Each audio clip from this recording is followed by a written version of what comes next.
Alleluia.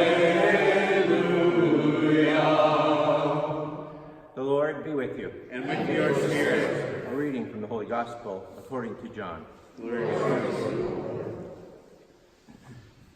Jesus said to Nicodemus, "Just as Moses lifted up the serpent in the desert, so must the Son of Man be lifted up, so that everyone who believes in him may have eternal life.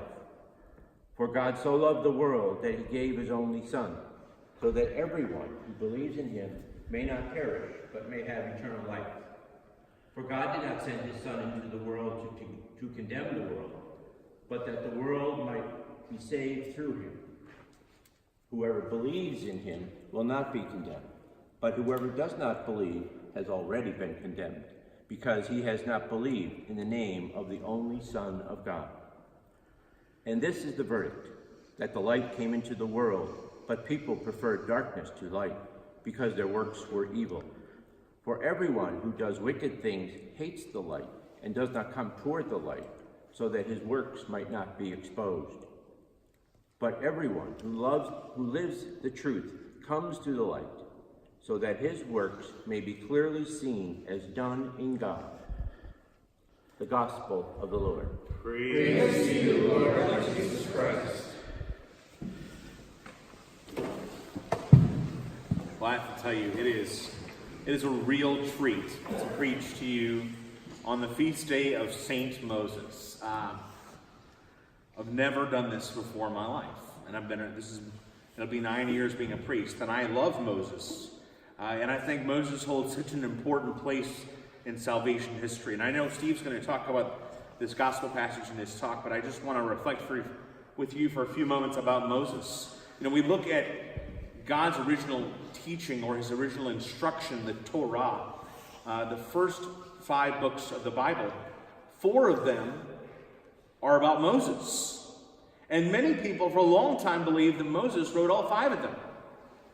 And Moses himself is the central figure, along with God, his partner, in doing so much work. You know, God calls Moses in a special and unique way to lead his people. The first thing he asks them to do is to lead his people to worship. He says, "Tell Pharaoh that my people need to come into the wilderness for 3 days to celebrate a feast in honor of me. Let my people go that they may worship me." So that we have God-instituted worship. This is the beginning of that whole thing that we have is God-instituted worship. That we're celebrating right now. We're celebrating God-instituted worship. And then from there, you know, God commands Moses, because Pharaoh's heart is hardened, to free the people from Egypt. And from there, he brings them into the wilderness, gives them the law. He admonishes the people because of their sin. He stands in the breach when God is ready to destroy the people.